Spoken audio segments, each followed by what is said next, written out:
네, 지난주 계속해서 이제 안식일에 대한 예수님의 가르침이 이제 있어 왔고요. 그 안식일에는 병을 고치는 선이 옳은 것이다. 이렇게 예수님께서 이제 말씀해 주셨습니다. 그러면 사람들이 좋아하고 이렇게 기뻐해야 될 것 같은데 오늘 말씀해 보니까 다 그런 게 아니거든요. 자, 14절의 말씀을 우리 같이 한 번 더 읽어 보겠습니다. 바리새인들이 나가서 어떻게 하여 예수를 죽일까 의논하거늘. 아멘. 다 인정받는 게 아닙니다. 여러분, 우리가 이 땅을 살아가면서 미움을 받고 또 성경에는 미움을 받는다라고, 다 칭찬받으면 너희들 잘못 살고 있다고 이렇게 이제 예수님께서 말씀하셨습니다. 근데 결국 내가 누군가를 미워하는 거는 다른 사람을 죽이는 것 같지만 나를 죽이게 됩니다. 여러분, 미움의 마음을 가져보신 적이 다 있잖아요. 상대편을 해코지하기보다 사실은 미움이 내 안에 생기면 나를 죽여가고 있는 겁니다. 그래서 바리새인들이 어떻게 하면 저 예수를 죽일까 하지만 결국 스스로를 죽이는 사람들이 되어지겠죠.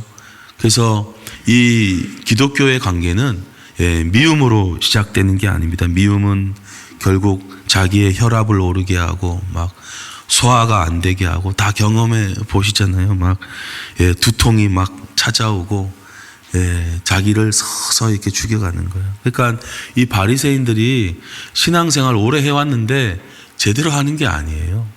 제대로 하면 미움은 사라지고 점점 사랑이 올라와야지. 야, 신앙생활 10년 하고 20년 하는데 미움이 더 내 안에서 자라난다.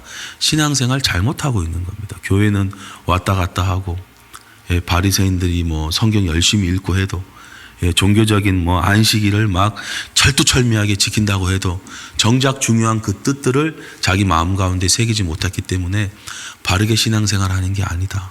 여러분도 예배 자리에 나오셔서 이 성가팀에 무슨 테너가 왜 이렇게 거슬리냐, 목사님이 넥타이 색깔이 왜 나 진짜 이렇게 안 좋아하는 색깔이냐, 막 이렇게 불평이 막 시작되다가 점점 미움으로 올라가게 되죠. 막 짜증나고 미워지고 막 그렇게 되는 겁니다. 그래서 결국에는 예수님까지 누구를 죽일까 의논하는 것. 이게 세상에서 벌어지는 일이에요.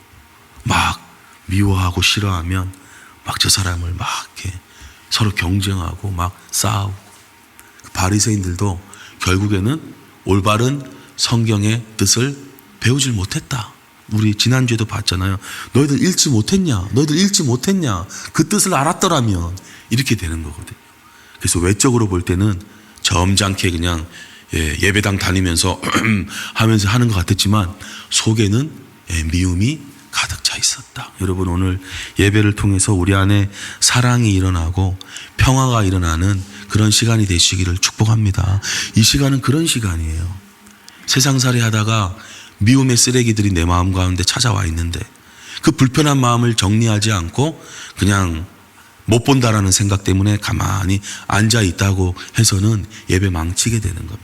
그래서 은혜에서 이제 멀어지게 되는 거죠. 그래서 여러분, 이 바리새인들이 어쩌면 우리에게도 일어날 수 있는 일이기 때문에 그래서 다 싫은 거예요. 교회 다니는 사람들 막 다 싫고 막 이렇게 되어지는 상황이 되어지기 전에 그 은혜의 빗물을 떨어뜨려서는 안 된다. 이렇게 되는 겁니다.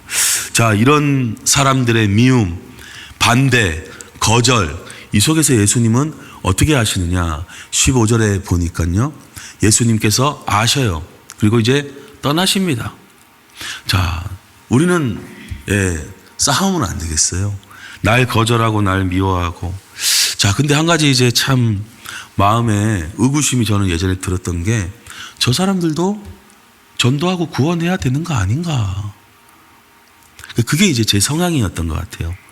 그러니까 모든 사람, 내게 이렇게 만나게 된 이 모든 사람을 다 믿게 해야 된다라는 생각들, 제대로 이렇게 신앙생활 하도록 계속 이렇게 해야 된다라는 생각들, 그게 이제 강박이 될 수 있어요.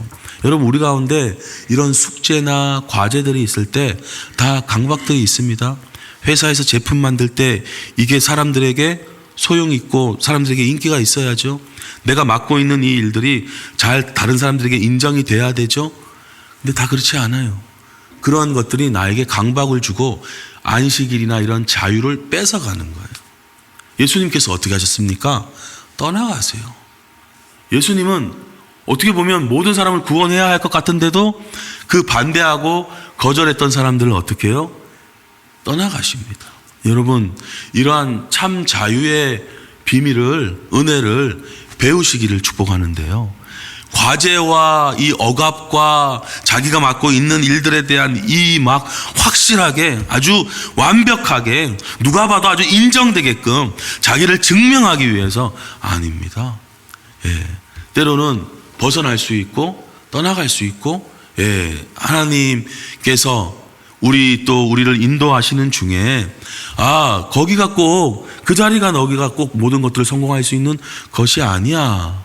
예수님 어떻게 해요? 거기를 떠나가시는 거예요. 오해 속에서 떠나갈 수도 있고, 때로는 침묵 가운데 떠나갈 수 있는 거예요. 예수님께서 자기를 거절하는 사람들을 떠나가셨습니다. 여러분들 맡고 있는 일들 가운데 좀 실수가 있고 조금 부족함이 있더라도 그것들을 또 용납하시기를 축복하고요. 그러한 여유가 생기시기를 축복합니다. 그러니까 자기 일에 완벽성을 이렇게 기하다 보면 다른 사람에 대해서도 그 잣대로 이제 가게 되고 우리가 마음이 넓어지질 않는 거죠. 최선을 다하고 대충 한다라는 뜻이 아니죠.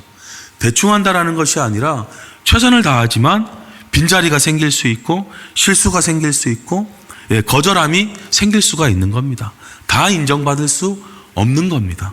예수님께서 떠나가시는 자유감 가운데 있었던 것처럼 우리도 때로는 그 부분을 인정할 수 있어야만 할 것입니다. 그래서 저도 과거에는 막 교회 가운데 모든 분들을 막 어떻게 해서든지 더 신앙 가운데 이렇게 되지만 다 또 그것이 아닐 수 있다. 이런 어떤 주님 안에서의 마음의 편안이, 평강이 이렇게 함께 하게 되었는데요.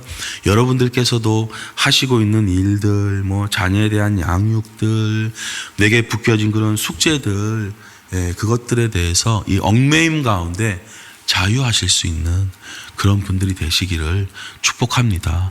자, 그래도 예수님을 따르는 사람들이 있는 거예요. 예수님께서 어떻게 하시냐? 병을 다 고치시고 자신의 할 일들을 최선을 다해 하시는 겁니다. 계속. 사람이 부정적이기 때문에 안 되는 거예요. 자꾸 눈길이 가는 거예요. 그렇게 되면 안 됩니다. 제가 자주 말씀드리듯이 따르는 사람, 이렇게 잘 되는 일, 이렇게 뭔가 그거에 자꾸 초점을 맞추셔야 내 마음도 긍정적이 되고 기쁨이 사라지지 않지.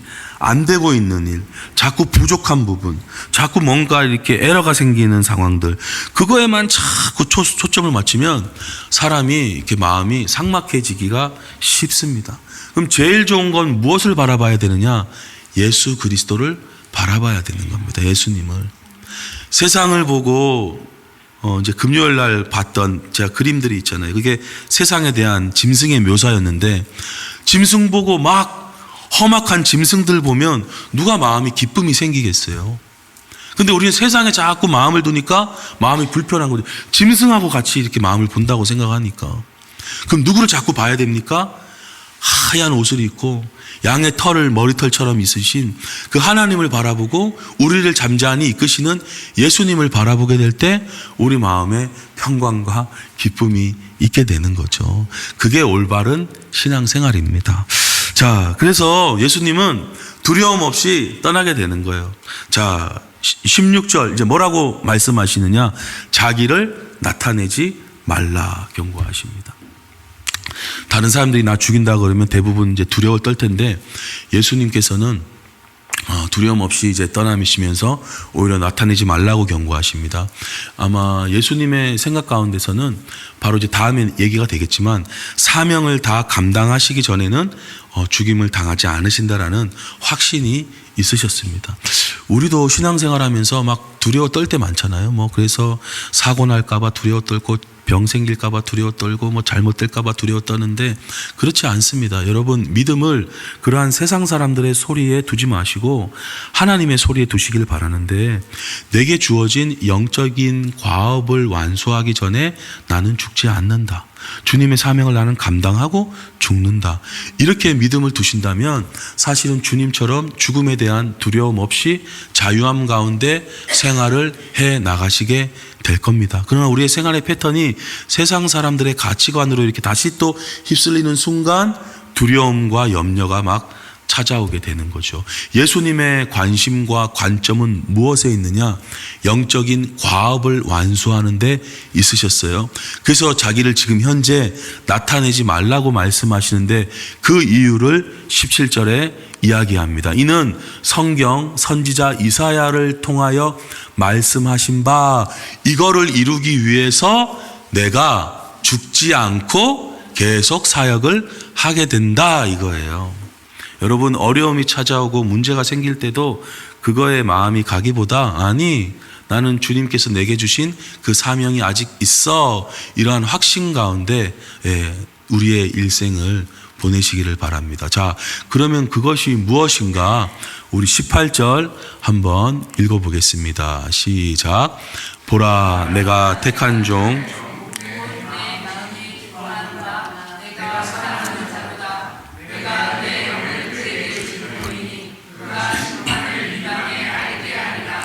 아멘. 자, 예수님에 대해서 예수님의 이 모든 것들이 이루어지기 위해서 예수님께서 아직은 잠잠해라 이렇게 이제 말씀하셨습니다. 보라 내가 택한 족 내 마음에 기뻐하는 바 내가 사랑하는 자로다. 여러분 하나님께서 택하신 종은 예수 그리스도입니다. 그리고 그 예수님에 대해서 하나님이 뭐라고 말씀하시냐면 내 마음에 기뻐하고 내가 사랑하는 자로다. 기독교의 관계가 이렇게 이루어져야 돼요. 만남의 관계가 기쁨의 관계가 되고 사랑의 관계가 돼야 됩니다. 여러분 오늘 우리 마음 가운데 세상의 영향으로 인해서 기쁨이 이렇게 사라지고 사랑의 마음이 왜냐면 말세의 사람들이 사랑을 잃어버린다 그랬는데 그렇게 되면 안 되고 오늘 예배를 통해서 다시 사랑의 마음, 기쁨의 마음. 자, 이것이 예수님을 향한 마음이시기도 하지만 하나님께서 우리를 향한 마음이시기도 합니다. 하나님의 음성을 들으시기를 축복합니다. 하나님께서 내 마음에 너를 기뻐하고 내가 너를 사랑한다 이렇게 얘기하시는 거거든요. 그래서 마태복음 3장에 보니까 예수님은 계속 하나님의 이런 관계 가운데 있었습니다. 세례를 받으실 때 하나님의 성령이 비둘기같이 내려서 자기 위에 임하셨고 하늘로부터 소리가 있어서 말씀이 들렸는데 내 사랑하는 아들이요 내 기뻐하는 자라. 제가 한 대학 교수님, 원래는 하버드대 교수님이셨는데 이 대학 교수님의 간증을 잠깐 읽었어요. 세상살이가 너무 힘든 거죠. 그러니까 여러분 우리가 뭐 대학 잘 가고 뭐 취업 잘 돼도 우리 경험해서 알지만 참 자유와 기쁨과 은혜는 그런 것들의 성취에서 오는 게 아닙니다. 근데도 우리는 끊임없이 그걸 이루려고 하잖아요. 끊임없이 그게 되면 저 집을 사면 내가 좀 만족, 저 일이 정리가 되면 내가 조금 아니 그렇지 않다라는 거예요. 그 잠깐 며칠 그럴 수 있는데 계속 가는 게 아니거든요. 이분도 그 갈등 가운데 있었어요.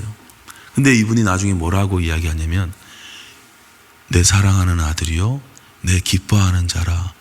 이 말씀을 온전히 받아들이게 될 때 다른 세상에서의 그런 어떤 압박으로부터 자유하게 되었습니다. 여기 오늘 계신 분들 세상 뉴스의 이야기 막 아우성치는 이야기들 그거에 자꾸 마음을 두지 마시고요. 하나님의 음성에 우리가 마음을 두기를 원하는데 내 사랑하는 자녀요 내 기뻐하는 자라. 이것이 위로가 돼야 돼요. 이것이 내 안에 만족이 될 때 세상에서의 인정이 없다 하더라도 우리가 넉넉히 하나님이 주신 평안을 잃어버리지 않게 되는 것입니다. 자, 18절 아까 하반절에 보니까 뭐라고 되어 있습니까?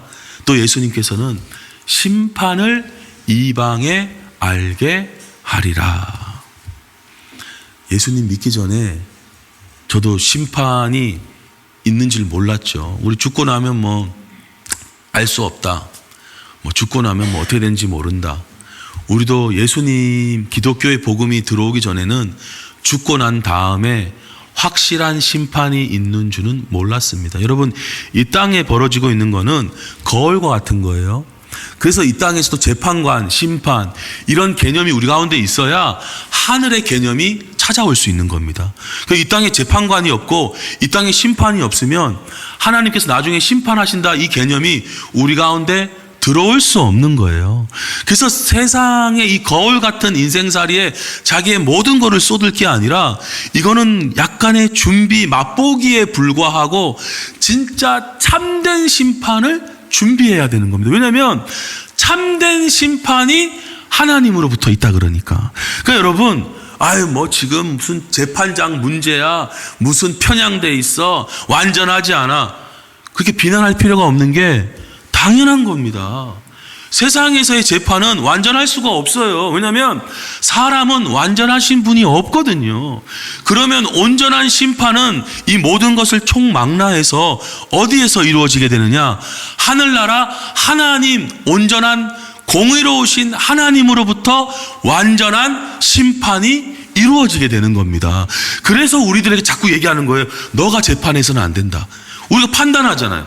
저 재판장은 문제 있어. 우리가 뭐 심판까지 안 가더라도 저 인간은 문제 있어. 내 마음의 미움, 분노, 판단, 재판 다 하고 있잖아요. 그거 아니라는 거예요. 예수님께서도 베드로서에 보면 뭐라 그러냐면 하나님 아버지께 그의 심판을 맡기셨다 이렇게 이야기해요. 우리가 내 마음에 판단이 쓰고 막 이럴 때 자꾸 그거로 묵상할 게 아니라 하나님께 심판을 맡기셔야 됩니다. 왜냐하면 그가 심판을 이방에 알게 하리라 그랬는데 이것의 핵심은 뭐냐? 우리가 심판자가 되면 안 돼요. 남편이 어떻다, 아내가 어땠다, 저 인간이 어떻다 자꾸 판단하는 거예요. 자꾸 비난하는 거예요. 그 심판입니다. 가끔씩 제가 이런 얘기를 하니까 어떤 분은 저 찾아오셔서 목사님 제가 뭐 이렇게 판단하는 건 아니고요. 누가 어쩌고 그 판단하는 건데.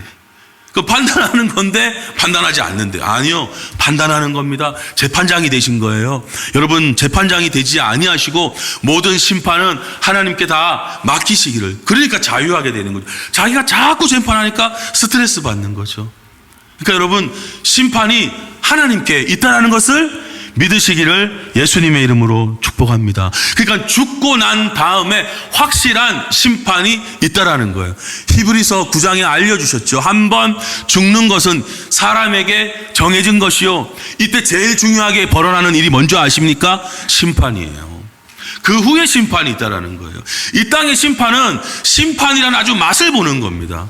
완전하지 않은 재판장들인 거죠. 아무리 대단한 재판장이라 하더라도 서울대 법대 나오시고 하버드 유학 갔다 오셔도 불완전합니다. 사람이기 때문에. 완전하신 재판이 나중에 죽은 후에 이루어지게 됩니다. 그러니까 여러분, 죽은 다음에 우리 모두 다 심판받게 되는데 이거 준비해야 되지 않겠습니까? 어떻게 준비해야 됩니까? 예수 그리스도로 준비하는 거예요. 예수 그리스도의 보혈로 준비하는 거예요. 준비되셨습니까? 할렐루야인 거예요, 여러분. 이 은혜가 얼마나 큰지요. 이거 100억으로도 못 사고 1000억으로도 못 삽니다. 너무 쉽고 너무 단순하기 때문에 사람들이 이거를 우습게 여기는 경향들이 생겨났는지 모르지만 이 참뜻을 알고 나니까, 왜냐하면 우리가 다 불의하잖아요. 완전한 의인이 없다고 하나님의 공의로우신 하나님께서 말씀해 주셨거든요. 그래서 그 아들을 지금 이렇게 보내셔서 우리를 대신하셔서 보혈을 흘리게 하시고 그 사명이 이루어지기 전까지 예수님을 보호하고 계신 겁니다. 자, 그리고 또 예수님은 어떻게 사역하십니까? 19절에 보니까요, 한번 읽어보겠습니다. 시작. 그는 다투지도 아니하며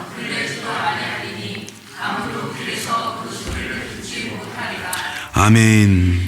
자, 주님은 싸우지 않으셨어요. 여러분, 제가 전에도 한번 간증을 들었는데 어떤 분이 많이 참으셨더라고요. 정말 제가 봐도 되게 존경스러워요.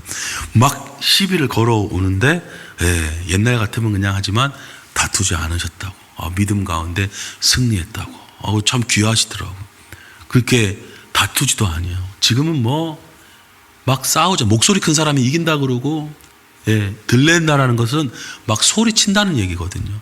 투쟁하고 싸우고 머리에 띠를 뚫고 모여라 그러고 막 싸우고 다투고 소리 지르고 그렇게 갑니다. 그게 효과는 있어요. 근데 여러분 우리가 아셔야 될 게 그거 잠깐입니다. 다 그냥 지나갑니다. 몇 날, 며칠, 몇 달 후에는 잊혀집니다. 주님은 그 방법을 택하지. 물론 때로는 선지자처럼 소리칠 수 있어요. 근데 여러분 주님은 소리치지도 않고 다투지도 않으셨는데 2000년이 지난 지금까지 제일 많이 들리는 소리가 무슨 소리입니까? 성경의 소리인 거예요. 제일 많이 읽는 책이 성경책이에요. 그러니까 소리쳐서 이기는 듯 보이지만 그 이김은 잠깐인 겁니다. 그럼 우리는 어떻게 해야 됩니까? 우리는 기도해야 됩니다. 기도.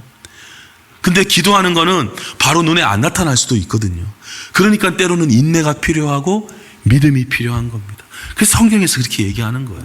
하나님이 일하실 수 있도록 사람의 대중, 그 군중의 소리들, 그 숫자의 소리들로 막 이기려고 하고 다투고 싸우고 그것이 여론이 되고 그것이 막 투표가 되고 그 민주주의의 핵심은 다수결이거든요. 그러니까 숫자가 많아야 되는 거예요. 그 힘이 있다는 거 인정이 되긴 하지만 주님께서는 묵묵히 혼자 싸우시면서도 침묵으로 대항하시면서도 어떻게 해요? 이 세계를 구원하시고 그분을 따르는 자들을 제일 많이 인도하시는 위대한 분이 되셨습니다. 그래서 그분께서 취하신 방법, 여러분 때로는 침묵하는 거예요. 때로는 소리 내지 않는 거예요. 가능하시면 싸우지 않는 겁니다. 어떻게 해요? 그래서 심지어 길에서 소리를 듣지도 못해요. 근데 시간이 갈수록 점점 예수님을 따르는 자들이 많아지는 겁니다. 그분은 또 어떻게 사역하시느냐? 20절을 읽어주시겠습니다. 시작. 상한 갈대를 꺾지 아니하며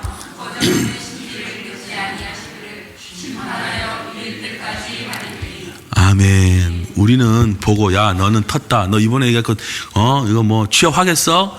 우리 막 쉽게 판단하거든요. 그 상해져가는 갈대 꺾지 않으세요. 다 지쳐가 나 이제 못해 먹겠어. 나 이제 끝난 것 같아. 꺼져가는 심지를 끄지 않으세요. 여러분 우리가 나 안 될 것 같아, 나 못할 것 같아, 나 이제 끝났어 혹은 다른 사람에 대해서 그렇게 얘기한다 하더라도 이 말씀이 우리 가운데 있으면 소망이 사라지지 않고 우울함 가운데 있을 수가 없습니다. 그걸 언제까지 하신다고요? 정의로 심판하여 이길 때까지 계속 하신다는 거예요. 우리가 세상 살면서 얼마나 상할 때가 많아요. 마음이 얼마나 아플 때가 많고 얼마나 힘들 때가 많습니까? 근데 꺾지 않으세요. 내 나름대로 막 열심히 해봤는데 부딪히고 안 되고 못 이룰 때가 얼마나 많습니까? 이게 다인가? 꺼져가는 듯 하죠. 근데 그 심지를 끄지 않으세요. 우리 주님은 역전의 명수입니다. 여러분 그래서 힘들고 지치고 마음이 상할 때 그 원인 분석하고 그 인간 때문이야 그 상황 때문이야 라고 묵상하지 마시고 오늘 이 20절의 말씀을 10번 20번 읽으시면서 이 말씀을 묵상하세요. 하나님 내가 지금 굉장히 상해 있는데 주님이 절 꺾지 않으시고 하나님 지금 저의 모든 힘과 에너지와 이건 다 꺼져가고 있는데 주님은 끄지 아니하시기를 제가 다시 이길 때까지 해 주실 것이기 때문에 주님을 바라봅니다.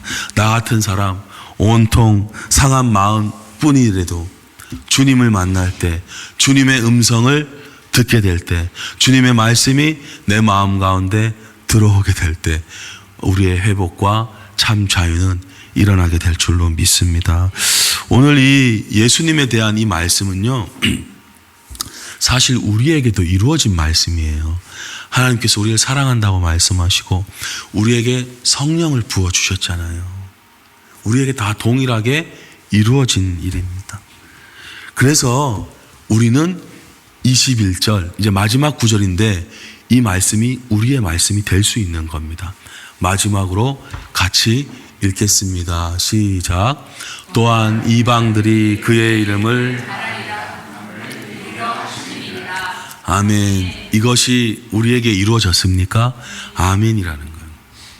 현대인의 성경에 보니까 그리고 온 세상 사람들은 그의 이름에 희망을 걸 것입니다.